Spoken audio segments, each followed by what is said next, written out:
Subscribe कीजिए mechanical पेंटोमैथ channel को और बेल आइकन को दबाइए लेटेस्ट मैकेनिकल इंजीनियरिंग वीडियोस देखने के लिए। Welcome to mechanical pantomath. So finally GATE 2021 का मैकेनिकल का मॉर्निंग सेशन का एग्ज़ाम हो चुका है, ठीक है। और आई होप आप लोगों का भी एग्ज़ाम काफ़ी अच्छा गया होगा, ठीक है। आप लोगों ने काफ़ी अच्छा परफॉर्म किया होगा। सो इस वीडियो में हम लोग ये जो मॉर्निंग सेशन का जो पेपर है इसका हम लोग कंप्लीट एनालिसिस करेंगे, ठीक है। सो जो भी स्टूडेंट से मुझे इंफॉर्मेशन मिली है और कुछ स्टूडेंट ने मुझे मेमोरी बेस्ड क्वेश्चन भी भेजा है।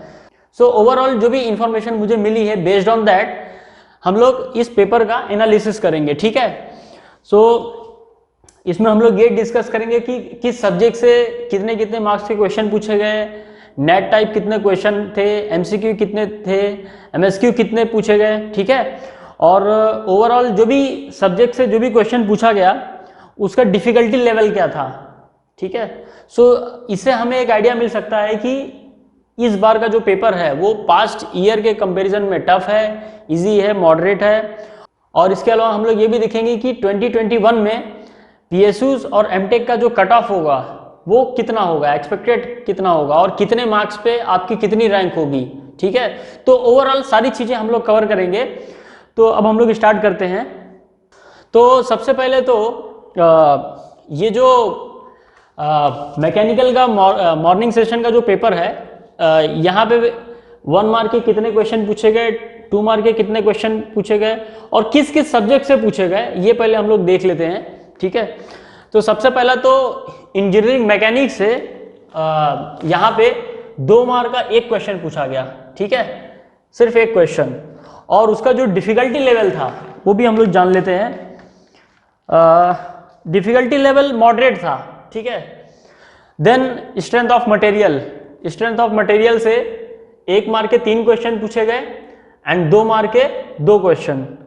और इसमें भी जो क्वेश्चंस थे वो इजी टू मॉडरेट थे, उतना कुछ ज़्यादा कुछ टफ नहीं था, ठीक है। सो ये हो गया इंजीनियरिंग मैकेनिक्स, ये हो गया स्ट्रेंथ ऑफ मटेरियल। देन बात करते हैं हम लोग थियोरी ऑफ मशीन की, टॉम की। तो टॉम से 1 मार्क के 2 क्वेश्चन एंड 2 मार्क के 2 क्वेश्चंस, ओके। और जो टॉम में जो भी क्वेश्चंस पूछे गए उसका डिफिकल्टी लेवल देखा जाए तो इसमें एक 2 मार्क का एक क्वेश्चन था जो कि काफ़ी टफ था। अभी एक्चुअली मुझे वो क्वेश्चन मिली नहीं है, अगर वो मुझे मिलती है तो मैं ज़रूर उसका डिस्कशन ज़रूर करूँगा। सो ये था अबाउट टॉम। देन वाइब्रेशन की अगर हम लोग बात करें तो वाइब्रेशन से वैसे ज़्यादा कभी क्वेश्चन पूछे नहीं जाते थे, बट इस बार भी 2 ही क्वेश्चन पूछा गया। बट इसमें भी ये जो 2 मार्क का क्वेश्चन है ये काफ़ी डिफिकल्ट था। एक स्टूडेंट ने मुझे इसका डेटा भी शेयर किया है। वो क्वेश्चन कुछ ऐसा था कि ये फिक्स सपोर्ट है और यहाँ पे ये स्प्रिंग है, ओके।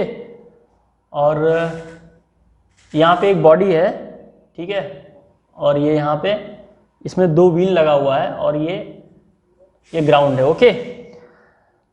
देन यहाँ पे ये जो बॉडी है इससे अटैच एक रॉड है, ठीक है,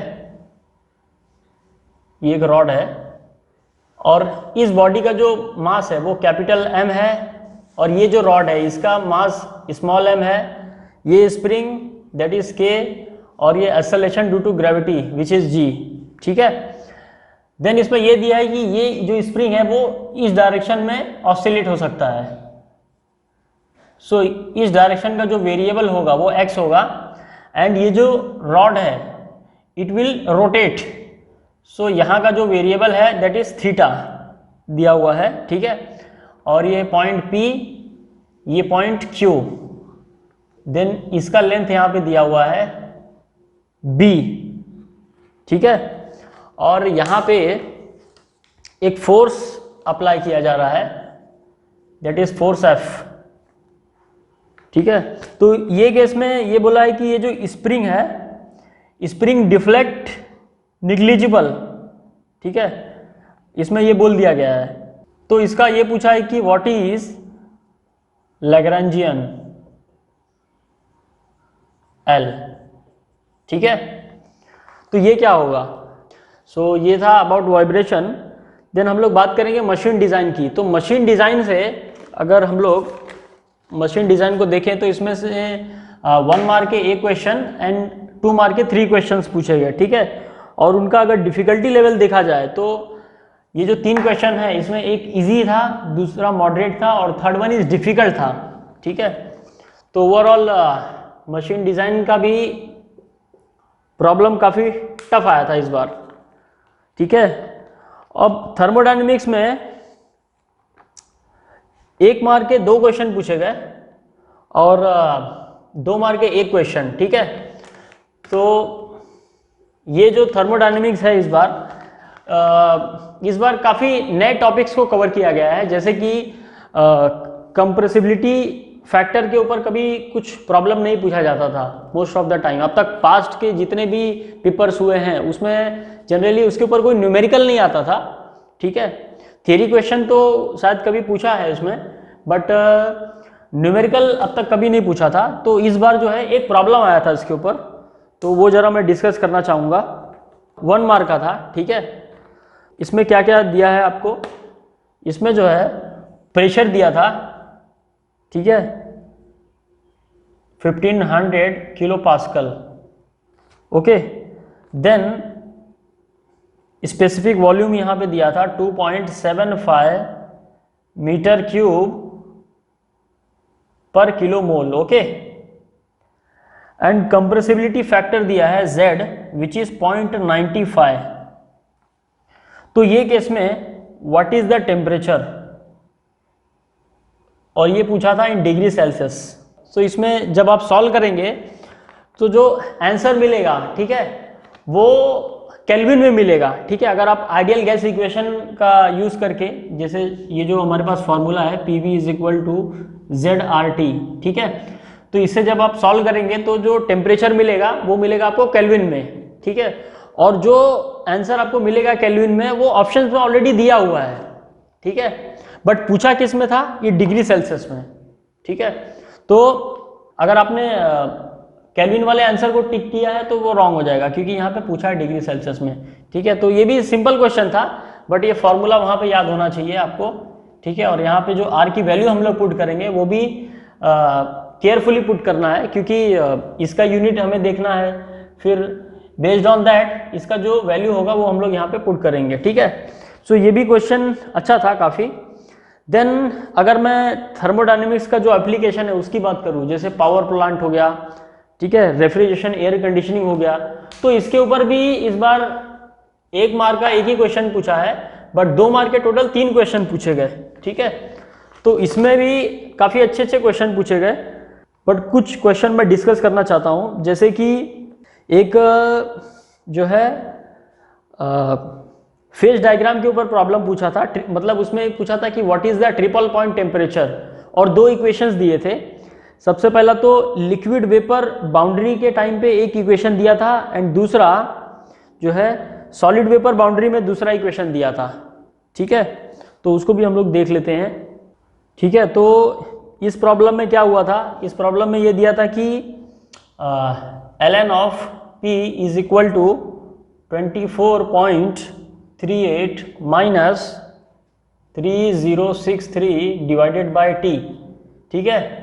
ये लिक्विड वेपर बाउंड्री का इक्वेशन आपको दिया है, ठीक है। देन दूसरा इक्वेशन है ln of P is equal to 27.92 minus 3754 divided by T। अब ये जो दिया था इक्वेशन, ये दिया है सॉलिड एंड वेपर बाउंड्री के लिए, ओके। तो इसमें ट्रिपल पॉइंट पूछा हुआ है, ओके। तो इसमें जस्ट आपको क्या करना है, at triple point all the phases are coexist in equilibrium. तो ये दोनों को जब आप इक्वेट करेंगे तो यहाँ से आप यहाँ पे सिर्फ एक ही अननोन होगा विच इज T, तो वो आप फाइंड कर सकते हैं, ठीक है। सो ये हो गया। Then refrigeration and air conditioning के ऊपर काफ़ी क्वेश्चन पूछे गए, बट जो मुझे डेटा मिला है ये 2 मार्क वाले क्वेश्चन का है, ठीक है। तो इसमें क्या हुआ था कि एक ये रूम दिया हुआ है, ओके, और इस रूम में थ्रू 2 डिफरेंट डक्ट्स एयर जा रहा है इस रूम के अंदर, ओके, और यहाँ से एग्जिट हो रहा है, मतलब यहाँ से अंदर गया, ठीक है, और यहाँ से बाहर निकला। और यहाँ पे कुछ डेटा दिया है कि यहाँ पे जो कोल्ड एयर होगी उसका टेम्परेचर है 5 डिग्री सेल्सियस एंड प्रेशर है 105 किलो पास्कल, ठीक है, एंड वॉल्यूम फ्लो रेट दिया है इसका, वो दिया है 1.25 मीटर क्यूब पर सेकेंड, ठीक है। और अगर मैं फ्रेश एयर की बात करूं तो उसका टेम्परेचर है 34 डिग्री सेल्सियस एंड प्रेशर है 105 किलो पास्कल, ठीक है। और इसमें जो इस रूम से जो एग्जिट हो रही है एयर उसका टेम्परेचर दिया है 24 डिग्री सेल्सियस, ठीक है। और यहाँ पे mass flow rate of the fresh air is equal to 1.6 times of mass flow rate of the cold air, ठीक है, ये यहाँ पे दिया हुआ है। एंड इसके अलावा यहाँ पे Cp का वैल्यू दिया था 1.005 किलो जूल पर केजी पर kelvin and R gas constant यहाँ पे दिया है 0.287 किलो जूल पर केजी पर केल्विन, ठीक है। तो इस प्रॉब्लम में पूछा है heat gain by the room, ठीक है, मतलब ये जो एग्जिट में जो एयर मिली उसको इस रूम से कितना हीट मिला, ठीक है। तो इसमें सिंपली आपको steady flow energy equation use करके आपको इसका आंसर फाइंड करना है, ठीक है। सो ये था अबाउट आरएसी प्रॉब्लम। अब उसके बाद हम लोग फ्लूइड मैकेनिक्स देखते हैं। अब फ्लूइड मैकेनिक्स में क्या हुआ है कि 1 मार्क का 2 क्वेश्चन पूछा है एंड 2 मार्क का 1 क्वेश्चन। तो इस बार अगर हम लोग जनरली देखा जाए तो क्या होता है कि फ्लूइड मैकेनिक्स से काफ़ी क्वेश्चन पूछे जाते हैं, लेकिन इस बार ऐसा कुछ देखने को मिला है कि देखिए अगर हम लोग ध्यान से देखें तो इसमें क्या हो रहा है, कम क्वेश्चन पूछा है, यहाँ से भी कम क्वेश्चन पूछा है, सॉम से भी कम क्वेश्चन पूछा है, ठीक है। तो ये सब गेट हर बार कुछ ना कुछ नया करता है, ठीक है। सो ये एफएम हो गया। अब एफएम से जो मुझे डेटा मिला है, ठीक है, फ्लूइड मैकेनिक्स से तो मुझे कोई भी क्वेश्चन अभी तक मिला नहीं है, लेकिन अगर हाँ मिलेगा तो मैं ज़रूर आपके साथ शेयर करूँगा, ठीक है। अब नेक्स्ट देखते हैं टर्बो मशीनरी। अब टर्बो मशीनरी में सिर्फ 1 क्वेश्चन पूछा है, वो भी 2 मार्क का, ठीक है। और उसका लेवल की अगर हम लोग बात करें तो लेवल जो है वो मॉडरेट था, मतलब उतना कुछ टफ नहीं था। इसमें जहाँ तक मुझे पता चल रहा है कि ये कुछ मोमेंटम के ऊपर क्वेश्चन था, ठीक है। मतलब अगर बेसिकली इम्पैक्ट ऑफ जेट का जो कंसेप्ट है उसके ऊपर ये प्रॉब्लम था, ठीक है। तो अब नेक्स्ट देखते हैं। नेक्स्ट हम लोग बात करेंगे हीट ट्रांसफ़र की, ठीक है। तो हीट ट्रांसफ़र से भी इस बार अच्छा खासा क्वेश्चन पूछा गया। 1 मार्क के 2 क्वेश्चन और 2 मार्क के 3 क्वेश्चन, ठीक है। और अगर डिफ़िकल्टी लेवल की बात की जाए तो इजी टू मॉडरेट था, उतना कुछ इसमें टफ क्वेश्चन नहीं पूछा था। तो अगर मैं क्वेश्चंस की बात करूं तो शेप फैक्टर के ऊपर एक क्वेश्चन पूछा हुआ है, ठीक है। अभी उसका कंप्लीट डेटा तो मेरे पास नहीं है, बट इसमें कुछ स्टूडेंट्स ने मुझे बताया कि शेप फैक्टर के ऊपर पूछा हुआ है, ठीक है। और दूसरा फिन्स के ऊपर पूछा है। अब फिन्स वाला जो प्रॉब्लम था वो बहुत ही सिंपल प्रॉब्लम था। इसमें डेटा में क्या दिया था कि इनफाइनाइट फिन लेंथ है, ठीक है, और जो थर्मल कंडक्टिविटी ऑफ मटेरियल है वो डबल हो गई, तो वो केस में जो हीट है उसका रेशो क्या होगा, ठीक है, वो इसमें पूछा है। तो ये सिंपल था। इसमें कुछ Q2/Q1 is equal to √2 something आता है आंसर। सो ये था अबाउट हीट ट्रांसफर। देखिए इस बार क्या हुआ, मटेरियल साइंस से एक भी क्वेश्चन पूछा नहीं गया, ठीक है। नॉर्मली देखा जाए तो एटलीस्ट 1 क्वेश्चन तो होता ही है, बट इस बार नहीं पूछा है। Then next is manufacturing. Manufacturing से अच्छा खासा क्वेश्चन पूछा गया। टोटल 4 क्वेश्चन 1 मार्क के एंड 5 क्वेश्चन 2 मार्क के, टोटल मतलब 14 मार्क्स के क्वेश्चन पूछे गए। और जो मैन्युफैक्चरिंग है इसमें भी वैरायटी ऑफ प्रॉब्लम्स देखने को मिले हैं इस बार, ठीक है, from easy to difficult level. अगर मैं डेटा की बात करूं तो उनमें से कौन कौन से क्वेश्चन पूछे गए। सबसे पहला तो एक क्वेश्चन जो है वो वेल्डिंग के ऊपर था, ठीक है, इसमें करंट दिया था एंड टाइम दिया हुआ है, रेजिस्टेंस दिया है और वॉल्यूम ऑफ नगेट दिया था, ठीक है, और इसमें हीट मेल्टिंग इनपुट दिया हुआ है 12 जूल पर mm क्यूब। तो इफिशिएंसी क्या होगी, थर्मल इफिशिएंसी, वो इसमें पूछा था। देन एक क्वेश्चन काफ़ी इंपॉर्टेंट है ये वाला, इसको मैं डिस्कस करना चाहता हूँ। तो ये जो क्वेश्चन है इसमें ये ट्रू सेंट्रीफ्यूगल कास्टिंग के ऊपर था, ओके, ट्रू सेंट्रीफ्यूगल कास्टिंग के ऊपर है, ओके। अब इसमें क्या हुआ है, इसमें एक ट्यूब कास्ट की जा रही है, उसका आउटर डायमीटर और इनर डायमीटर यहाँ पे दिया है, ठीक है, 250 mm और ये 230 mm, और एक्सेलरेशन ड्यू टू ग्रेविटी दिया है 10 मीटर पर सेकेंड स्क्वायर और जी फैक्टर दिया है। अब जी फैक्टर क्या है, ये ऑलरेडी प्रॉब्लम के अंदर मेंशन किया है, this is the ratio of centrifugal force to the weight of body, ठीक है, विच इज 60। तो ये केस में रोटेशन की स्पीड निकालनी है इन आरपीएम, ओके, ध्यान देना इस यूनिट को। आरपीएम में पूछा है, मतलब जब फॉर्मूला आप यूज करेंगे तो वहां से जो ओमेगा मिलेगा, ठीक है, मतलब बेसिकली मुझे ओमेगा नहीं फाइंड करना है, मुझे फाइंड करना है एन, ठीक है, और मुझे पता है कि omega is equal to 2 pi n divided by 60। तो ये जो मिलेगा ये आरपीएम में मिलेगा, ठीक है। सो अब इसमें बात ये आ जाती है कि सेंट्रीफ्यूगल जो फोर्स होगा उसका फॉर्मूला क्या होता है, एम आर ओमेगा स्क्वायर। अब ये आर हम लोग लेके आए यहाँ पे, ठीक है, तो आर जनरली जो होगा वो इसका मीन होता है, ठीक है, इन दोनों का जो मीन रेडियस होगा that will be your R. So ये भी क्वेश्चन सिंपल ही था, उतना कुछ इसमें टफ नहीं है, ठीक है। देन एक क्वेश्चन रोलिंग के ऊपर भी पूछा गया।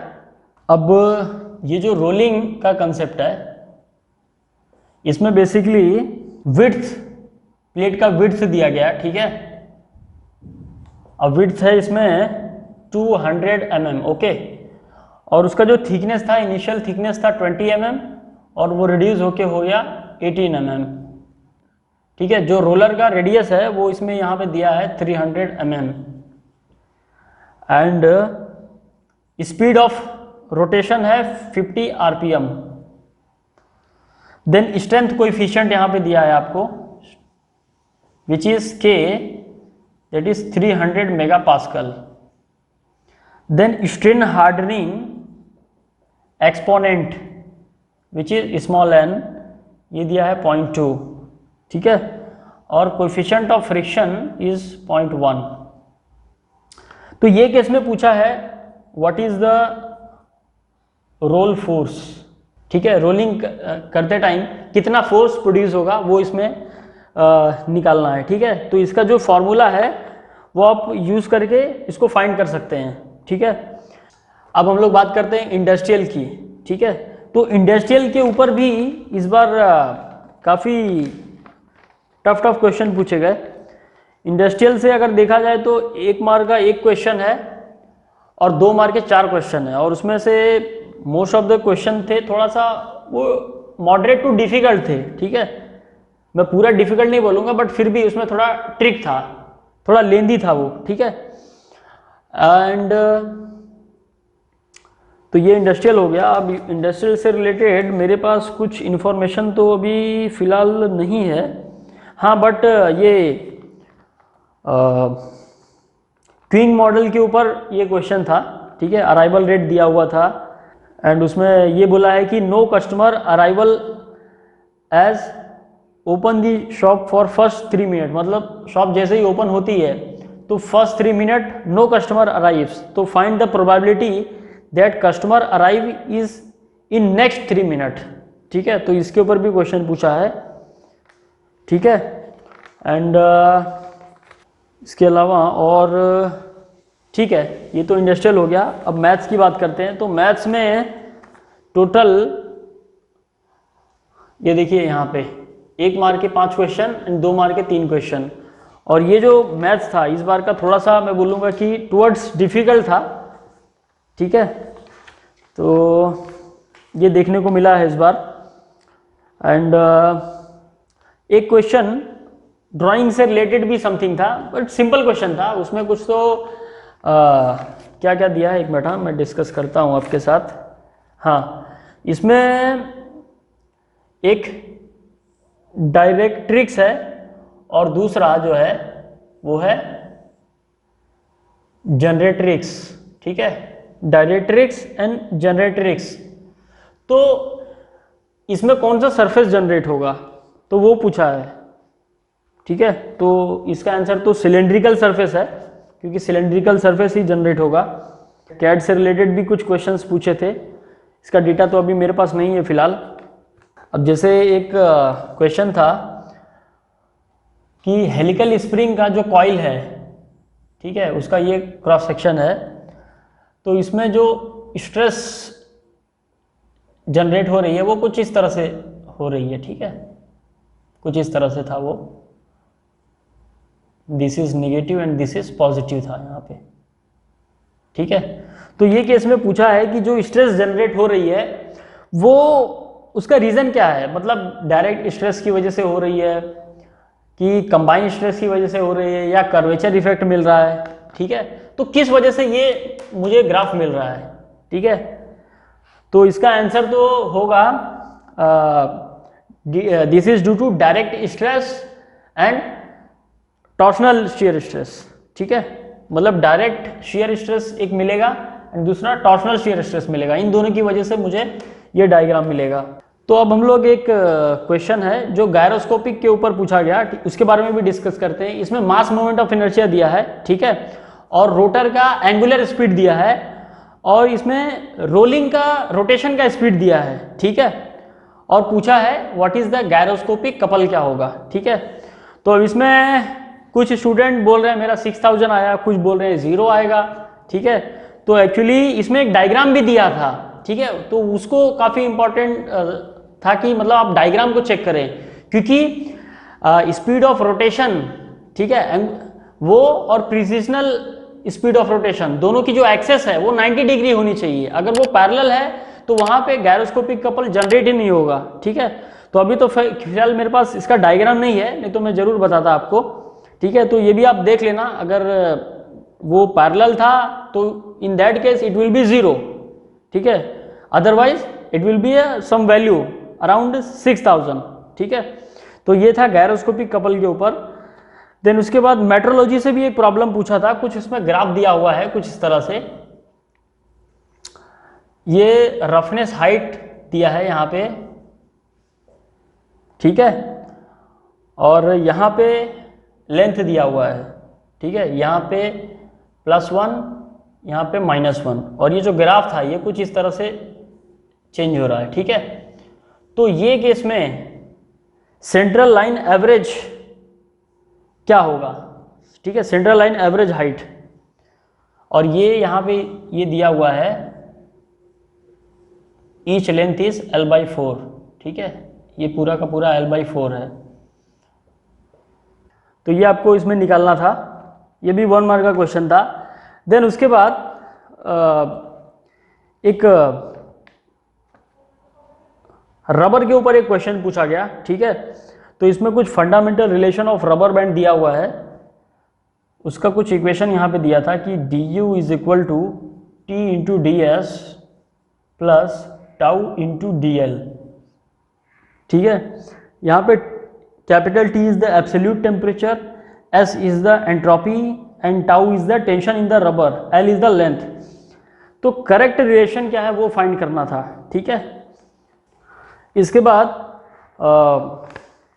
ग्राइंडिंग ऑपरेशन के ऊपर भी एक प्रॉब्लम पूछा गया कि इसमें स्पेसिफिक एनर्जी ऑफ कंजम्पशन दिया है 15 जूल पर mm³। ठीक है, और डायमीटर ऑफ द व्हील दिया है 200 mm। ठीक है, स्पीड ऑफ रोटेशन दिया है 3000 आरपीएम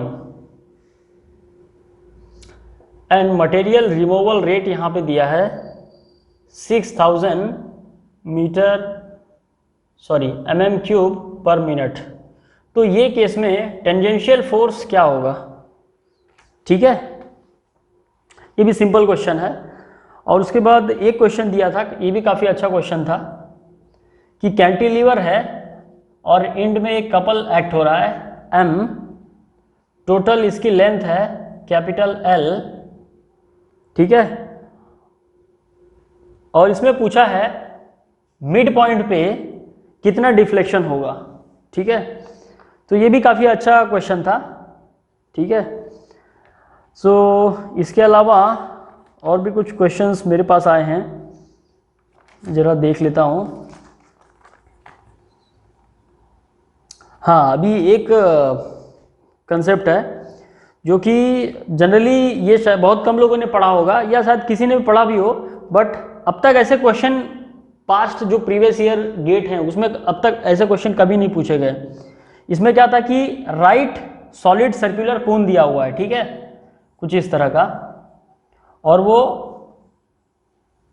ग्राउंड में रखा हुआ है, ठीक है, और इसका स्पेसिफिक वेट दिया है W, और E is the modulus of elasticity.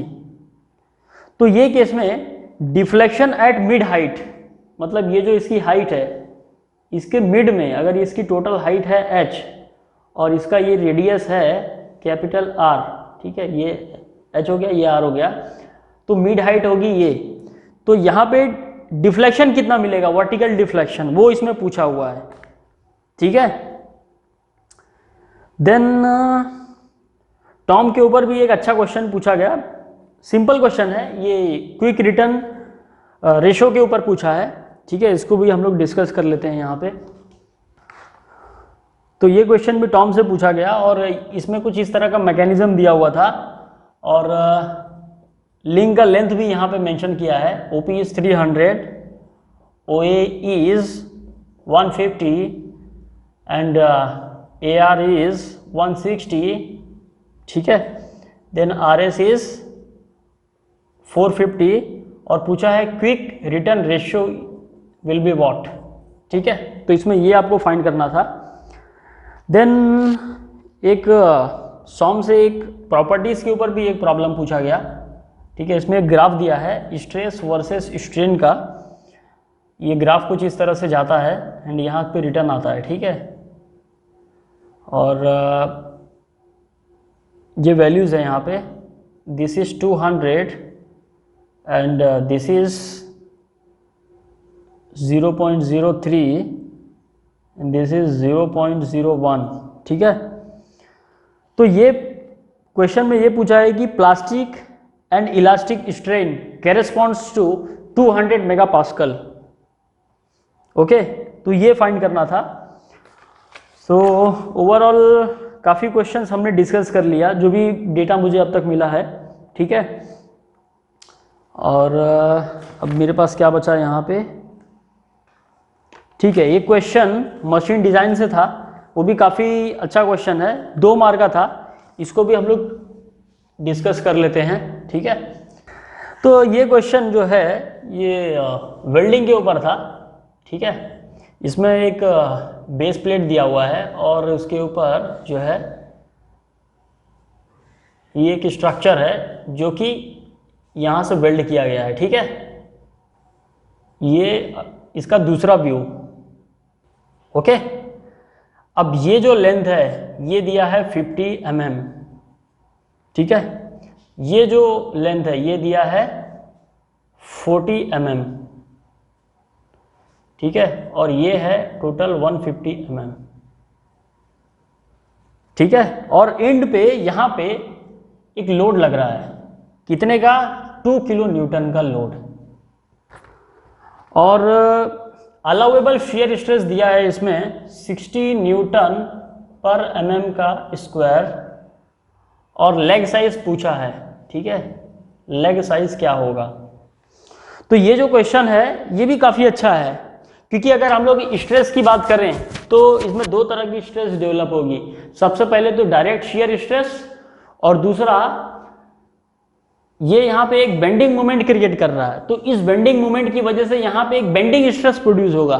ठीक है, तो इसमें हमको दोनों का कंबाइन इफेक्ट क्या होगा वो निकालना है।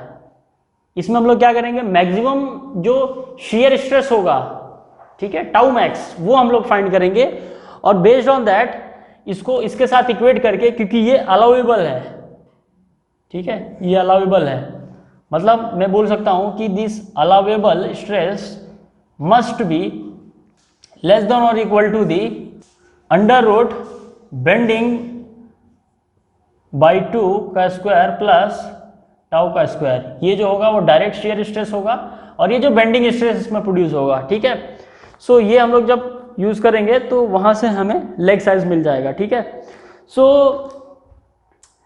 ओवरऑल जो भी डेटा मुझे मिला अब तक, ठीक है, बेस्ड ऑन दैट मैंने ये पूरा एनालिसिस किया है। ठीक है, तो ओवरऑल अगर हम लोग देखें तो जितने भी क्वेश्चंस थे, ठीक है, जितने भी क्वेश्चन थे इसमें अगर मैं नेट की बात करूं, एमसीक्यू की बात करूं और एमएसक्यू की बात करूं, ठीक है, ये 1 मार्क और ये 2 मार्क, तो कितना नेट था, कितना एमसीक्यू था, कितना एमएसक्यू था, ये हम लोग जान लेते हैं।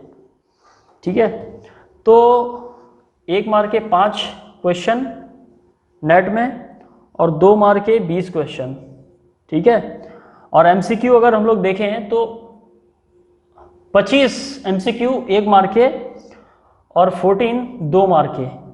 ठीक है, और एक एमएसक्यू पूछा गया, और वो भी एप्टीट्यूड सेक्शन का, मतलब इंग्लिश के ऊपर जो इंग्लिश है उसमें एक क्वेश्चन पूछा गया 2 मार्क का, दैट इज द एमएसक्यू। तो सिर्फ एक एमएसक्यू देखने को मिला है। ठीक है, तो ये था ओवरऑल ये 2021 मैकेनिकल इंजीनियरिंग का मॉर्निंग सेशन। ठीक है, सो ओवरऑल इससे यही पता चलता है कि जो पेपर, अगर हम लोग ये पूरे पेपर को देखें, जो पूरे क्वेश्चंस जिस टाइप के पूछे गए हैं, ठीक है, तो इससे एक चीज पता चलता है कि इस बार का जो क्वेश्चन है वो पास्ट ईयर के कंपैरिजन में स्लाइटली टफ था और लेंदी था। ठीक है, तो अगर मैं कट ऑफ की बात करूं कि मतलब कितने मार्क पे मेरा कितना रैंक होगा, तो मुझे जहां तक लग रहा है, एक रफ आइडिया जहां तक मुझे समझ में आ रहा है, तो मैं बोल सकता हूं कि अगर आपके स्कोर 70 से 75 मार्क के बीच में है, ठीक है, देन डेफिनेटली आपका रैंक 150 से 200 के आसपास होगा। ठीक है, इतना तो मैं बोल सकता हूं। ठीक है, और बाकी रही पीएसयूज की बात, तो बेस्ड ऑन वैकेंसी, जैसी वैकेंसी होगी उसके हिसाब से शॉर्टलिस्ट किया जाएगा और वही आपका कट ऑफ बन जाएगा। ठीक है, तो ये एक्सपेक्ट कर सकते हैं आप। और अगर सपोज आपके मोर देन 75 हैं, तो मैं बोल सकता हूं कि आप अराउंड 50 to 100 रैंक के आसपास जरूर होंगे। ठीक है, ये जहां तक मुझे ओवरऑल क्वेश्चन देख के लग रहा है। ठीक है, तो ये था मैकेनिकल इंजीनियरिंग के मॉर्निंग सेशन का पूरा कंप्लीट एनालिसिस। ठीक है, सो ये तो जस्ट मेमोरी बेस्ड क्वेश्चन के ऊपर हमने डिस्कशन किया। अब हम लोग वेट करते हैं कि एक्चुअल में जो गेट का ऑफिशियल वेबसाइट है वहाँ पे कब क्वेश्चंस आएंगे, सो उसके ऊपर हम लोग एक कंप्लीट सॉल्यूशन बनाएंगे और फिर उसके हिसाब से देखेंगे कि हाँ मतलब क्या कट ऑफ हो सकता है, क्योंकि अभी हम लोग उतना क्लियर बोल नहीं सकते क्योंकि अभी काफ़ी क्वेश्चंस मुझे मिले नहीं हैं। ठीक है, तो ये था टोटल एनालिसिस। और इसके अलावा अगर आपको कोई भी डाउट है, कोई क्वेरी है, तो आप नीचे कमेंट सेक्शन में ज़रूर पोस्ट करें। और मैं आप लोगों से एक रिक्वेस्ट करूंगा कि अगर आपके पास कोई मेमोरी बेस्ड क्वेश्चन है, जहां अगर आपको कुछ याद है, तो आप डेफिनेटली मैकेनिकल पेंटोमैथ का जो टेलीग्राम का चैनल है वहां पे उसको शेयर करें। ठीक है, ताकि उससे हम लोग उस पेपर का और अच्छे से एनालिसिस कर सकें। और अगर आपने मैकेनिकल पेंटोमैथ को सब्सक्राइब नहीं किया है तो सब्सक्राइब कर लेना, क्योंकि आगे चल के मैं मैकेनिकल इंजीनियरिंग से रिलेटेड डेडिकेटेड वीडियोस लेके आने वाला हूं, जिसमें हम लोग स्किल के बारे में बात करेंगे, जॉब के बारे में बात करेंगे, करियर अपॉर्चुनिटी के बारे में बात करेंगे। ठीक है, यहाँ पे मैं क्या करूँगा कि जो भी इंडस्ट्री के एक्सपर्ट हैं, जो भी प्रोफेशनल्स हैं, ठीक है, जिन्होंने मतलब कुछ स्टार्टअप किया है, कुछ बिजनेस किया है, ठीक है, उन्हें मैं अपने चैनल पे इनवाइट करूंगा ताकि वो अपने वैल्यूबल एक्सपीरियंस को आप लोगों के साथ शेयर करें, ठीक है। क्योंकि मैं ये चाहता हूं कि आपको ओवरऑल आइडिया हो, सिर्फ गेट और पीएसयूज और गवर्नमेंट जॉब से रिलेटेड हम लोग स्टक नहीं रहेंगे। हम लोग इसके अलावा भी और भी जो भी स्किल्स होते हैं, जो भी अपॉर्चुनिटी होती है, उसके बारे में बात करेंगे। क्योंकि अल्टीमेटली हमारा पर्पस, हमारा एम यही है कि एक अच्छा करियर हो, अच्छी अर्निंग हो, ठीक है, और बेटर करियर प्रोस्पेक्ट हो, ठीक है। सो इसी के साथ इस वीडियो को हम फिनिश करते हैं, ठीक है। सो बाय, टेक केयर, अपना ध्यान रखें।